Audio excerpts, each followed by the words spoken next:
Welcome to the Wildlife Wire. I'm Mark Searles, And I'm Samantha Miller. and this is your source for wildlife news and the people that make it.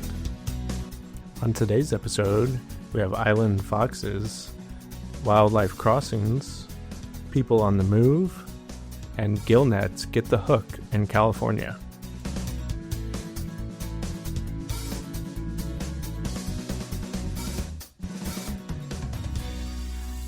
Hi, Sam. You beat me to the punch, Mark. This is how we know it's been too long, is that we're not reading each other's minds on the news right now. There will be no punching. We've got all the good news, bad news to talk about wildlife this week with stories, and I'm really excited to be back at it. How are you feeling? Yeah, I'm super pumped. I missed the news. I know some of our listeners missed the news, and we're back with all of the details that we could muster up for this next 30 minutes. Details, discussions, all the good things. I am excited to talk about my first news story if you're ready to dive in. Hey, I feel like that was a pun for something. Well, it was more like I was alluding to segue, later news stories. yeah. I was tipping the listeners off that there will be diving into the waters later, but my story is land-based. Well, let's stay above board. What do we got? We have got wildlife crossings in Colorado. And there's an excellent article by the Environment Colorado Research and Policy Center that goes over the state of Colorado's wildlife crossings. And I thought it was such a useful tool for anyone that's been interested in wildlife crossings and habitat connectivity. It goes over a lot of data around how many lives that wildlife crossings can save and how many animals are impacted by vehicle collisions. In Colorado alone, last year, we had 48 people die from wildlife collisions and over 5,000 people injured too. And I don't have exact numbers on the number of wildlife dead, but what we do know is that wildlife crossings can reduce collisions by 90%. So when we have big, awesome wildlife crossings like the one on Highway 9, we end up seeing a huge reduction in vehicle collisions. So it's a great way for departments of transportation to not only save the state money and folks' money from the impacts of these collisions, but also to ensure that animals can get from one side of the road to the other. Not just chickens, Mark. I know you were going to ask me how they'd get there without a crossing. Yeah, I haven't seen a chicken run across a major highway before, but I have seen lots of other wild animals, and that, yeah, I know, Colorado is building that big one, huh? Yeah. It's supposed to be the biggest in the country. The biggest. Well, California had the biggest. So if we're taking that one, then we'll be taking the title from California. And I think you're talking about the Greenland wildlife crossing over I-25. Is that what you're considering? That is. Yes. And that area, Greenland, it actually kind of has well, I've only flown over Greenland, but no, you're doing a different country now. Go ahead, continue. I've been to Iceland, Uh-huh. but it does have like a whole different feel down there. Like, it's very open and beautiful, and I see why they are targeting that, because it's really prime habitat for a lot of animals. And just, I think last week, a mountain lion was struck by a car and killed about 10 miles north of there. Yeah, absolutely. So it is Greenland, Colorado, we're talking about for folks on the line, and that's in Douglas County. And this crossing is built for animals like mountain lions, elk, mule deer, and pronghorn.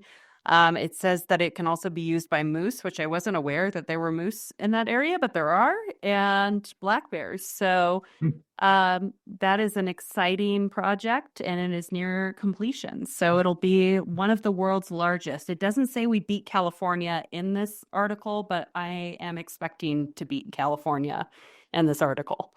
Yeah. So good news Good and news. good news, but there are still a lot of other wildlife crossing projects planned that are in beginning phases of design or where design is completed and we're waiting for funding. One of those projects is close to my home, and that's the Empire Crossing that would help bighorn sheep. We just talked about those bighorns. That's the largest population of bighorns is concentrated around that area.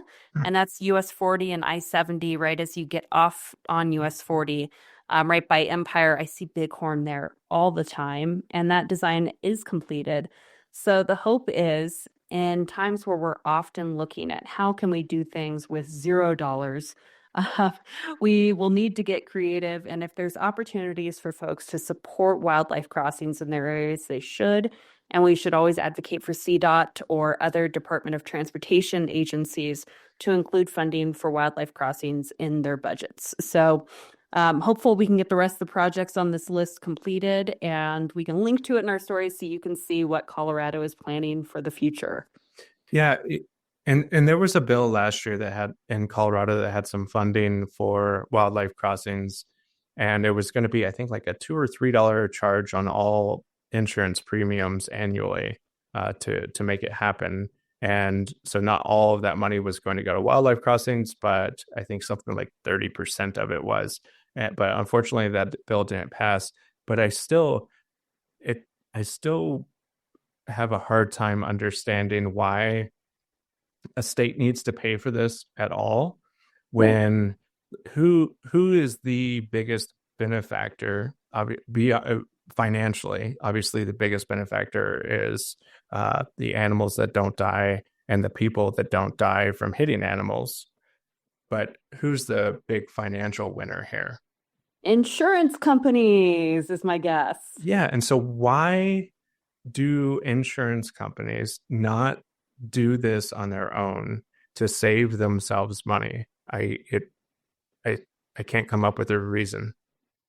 Because no one's making them, Mark. I don't know. It financially it would be responsible for these companies to do it. So maybe just because they don't do it traditionally, I think we need to really rethink that framing and start looking at these companies a little bit more. If we're saving them money and saving lives, I think it's a win-win for everyone. Yeah, because I mean, I'm thinking of this now. I mean, this is basically a government subsidy to car insurance companies, isn't it? Well, now that you put it that way, Mark, I think I'm thinking about it that way too. Yeah. So I am all for these, and if it has to come out of taxpayer dollars, so be it. But we are subsidizing these companies, and they are going to reap the financial benefits. But for the greater good, I guess we should continue with this public funding model if they're not going to budge on it. Right. And I think the proof is in the concept too. When you see that 90% reduction in collisions, that's huge. And I think that if we start talking to companies more about how to make this work, hopefully that could be an added path forward in addition to public funding. I see both as being an important component of successful wildlife management in every state. Yeah. Yeah, I agree. Okay, do you have any more crossings thoughts, or should I talk about something that can use these crossings? I know. What does the question is, what does the fox say? The fox says, "No, don't trap me on Dauphin Island in Alabama." My next story is the fate of beloved Dauphin Island fox Roxy in hands of judge. And this story is interesting to me, Mark, on a couple levels because it's a bit of a moral conundrum. So, Dauphin Island is a protected area that was acquired in post BP oil spill landscape that is preserved for migratory birds and sea turtles. There's a numerous amount of endangered species that live on this island. And right now, the state is saying foxes are overpopulated on the island to the point where they're having negative impacts on endangered species like sea turtles. So, how do we resolve this problem? And so the state of Alabama is proposing to resolve the problem through a fox eradication campaign by killing foxes, trapping and killing red foxes. Of But, course. well, we solve everything by killing it, Mark. No more But problem. We killed all of the problem. oh, great. And I think that to me, this is an interesting story because it does put at the forefront the question we ask a lot about individual animals. This particular fox, Roxy, has a very robust social media following. The foxes are kind of like local celebrities on this island. And obviously, they've gone viral on the interweb. Uh, but at the same time, on the other side of the coin, the state agency is saying we must do this to protect endangered species. So I don't know what the right answer is, but I do think it's really important to think about the individual animals in the context of the endangered species and hopefully think outside the box for creative solutions where we aren't killing these animals. And I don't live in Alabama, so I am not aware of the ins and outs of Dauphin Island foxes or the nuances around protecting sea turtles and migratory birds on the island. But I would be interested in the State Department of Conservation's take beyond if killing foxes were off the table, would there be anything else that we could do? Are foxes an essential part of that ecosystem? I'm guessing they're native there, and yes.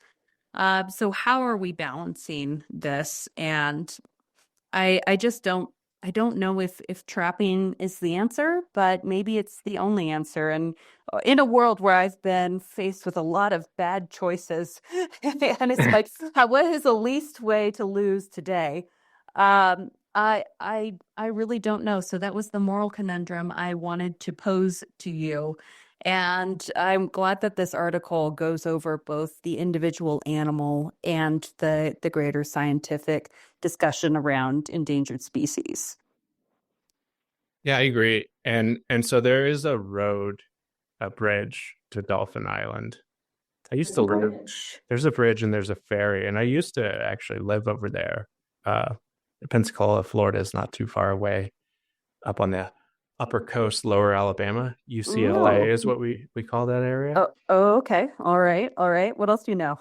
Well, I know that the power of an individual is so much more than, or seeing numbers of like thousands or millions or whatever it is that are being killed.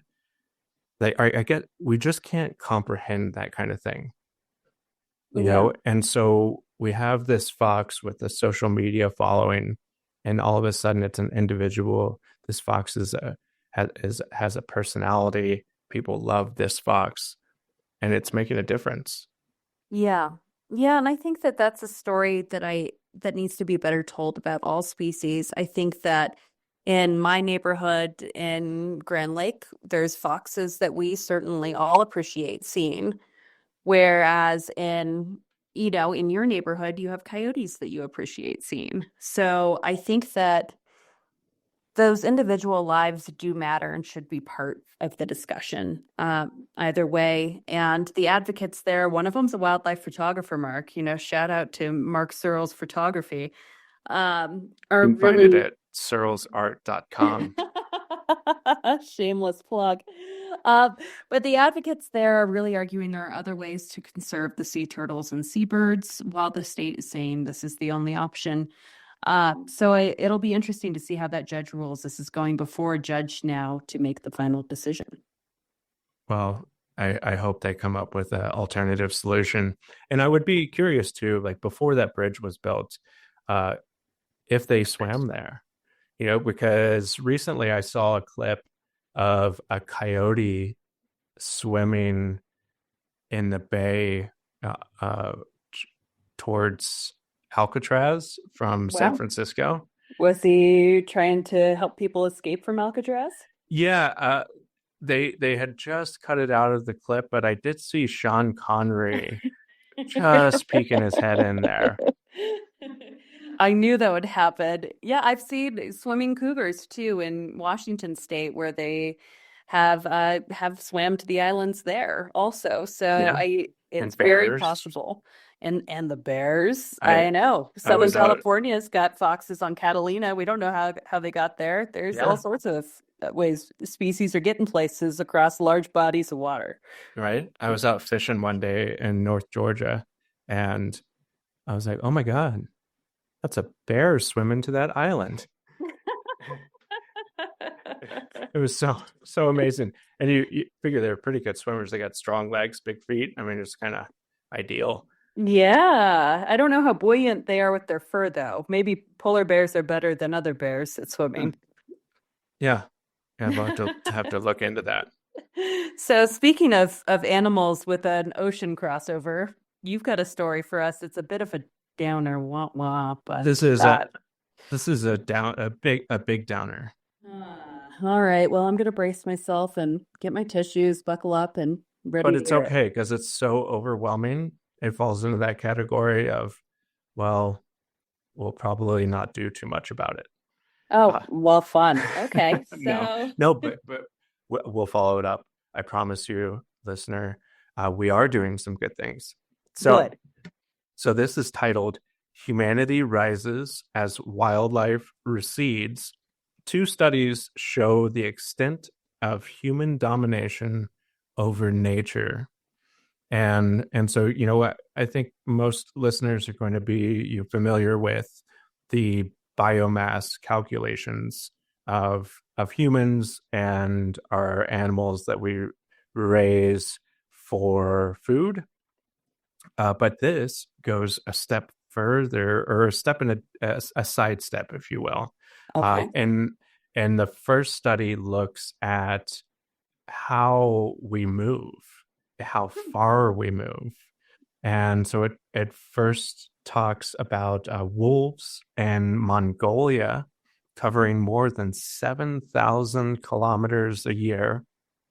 It's a long way to be walking. That is, yeah. Arctic terns, which I have a little problem with the name, and we'll get into that in a minute.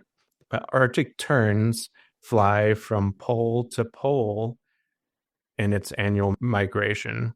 So I don't know how the Arctic lobby got the decision to call them Arctic terns and not Oh. Antarctic terns, but Huh.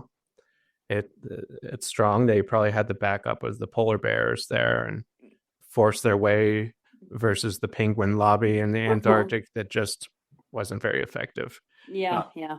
so that's an incredible migration. We know about wildebeest, sandhill cranes, some really amazing big migrations that we've seen captured vividly in documentaries like Planet Earth and that kind of thing. But it's actually people move, all people total move 40 times the distance than all wild land mammals, birds, and anthropods combined. What? Yeah. We'd be moving. So since the Industrial Revolution, about 170 years ago, human movement has skyrocketed. And then animal movement has dwindled.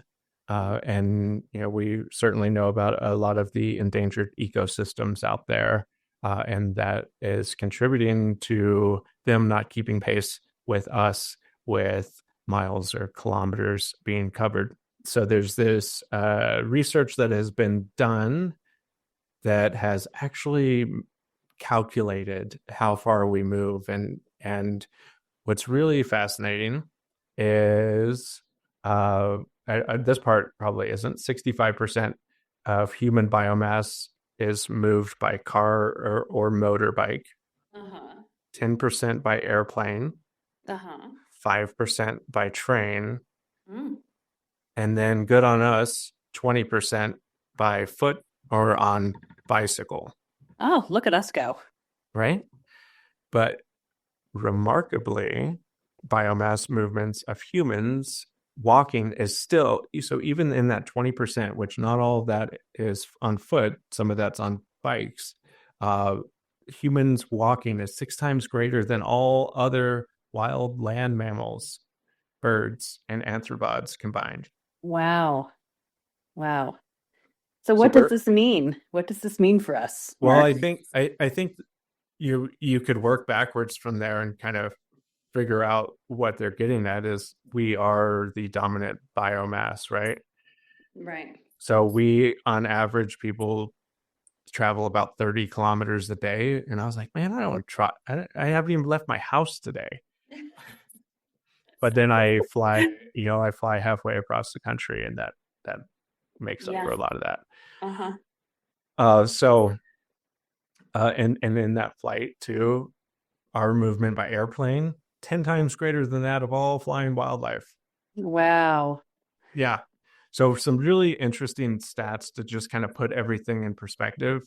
And then we also have to look at the actual biomass and how that has increased for humans and decreased for all other wild species. And so since Uh-oh. 1850, the combined biomass of wild land and marine mammals has plummeted by 70%. Wow. And in contrast, humans have soared by 700%. Domesticated animals, Uh-huh. 400%. Wow. So we're on the move.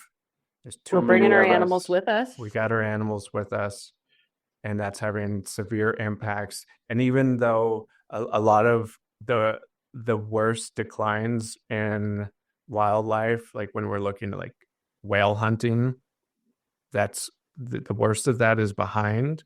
But they're like animals like whales are still having a really hard time coming back from the die off that we caused.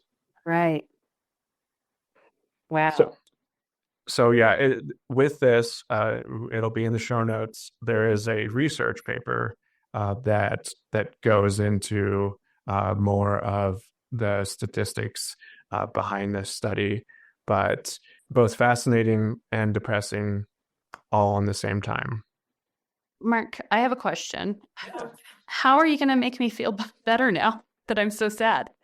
Well, How can I now feel better? Because I'm feeling down now. yeah, especially with like that aquatic life, right, and the ocean, and that's the thing too. It's like how it's amazing our oceans are so big, and yet, and we look at them and we think that they're brimming with fish, but they're not. Yeah. Yeah. And so what can we do? Well, our friend to the west, California, has passed a law to phase out gill nets, Mm. and we're looking at what this means is come 2027, January 2027, no more permits will be allowed to be transferred except for a one-time transfer, and that can Ooh. only happen to another family member of the current owner of those gill nets. Wow. That's really, I bet Emma from Wild Fish Conservancy is really excited about that. Yeah, yeah, I'm sure she is too. And again, they I would imagine that this kind of work uh, has to be really difficult because uh, all of this is underwater, right? So you don't get that buy-in from people seeing for themselves what's happening. And so Right. I really applaud everyone who was involved uh, that conveyed the story of why these gill nets are so bad. They're not just trapping fish; they're trapping, or most of the fish that they trap, they're ended up tossing because they're not the right species to be able to sell, right? So then marine mammals get trapped in there as well. And so this is just a really a great bill that's been passed, and I hope to see more of this kind of work on a broad scale to be done in the future. Yeah, those non-target killings are just devastating to wildlife populations. We see that with non-selective killings like traps or snares too. And so gill nets is like an underwater, kill trap. And anything that gets stuck in there is going to die. And there's no way to select what's going to get stuck in there. And I think that there's some really great creative engineering that Wildfish and other groups are doing to make selectivity an option for commercial fisher people. And I think this is really encouraging out of California. I'm feeling better about myself and the wild now, Mark. So thank you for bringing me there. It's always good to end on a positive note. We can't always rely on what the fox says to bring that positive note, but we're here for our listeners to say humans can and are doing better, at least in California, on this issue. Okay. Perfect. Well, I am glad we got to do the news today. It's always good to chat about wildlife with you, and we'll be back next week with more news. Bye. Bye. This has been an episode of the Wildlife Wire with me, Mark Searles, and my co-host, Samantha Miller. Thank you for listening.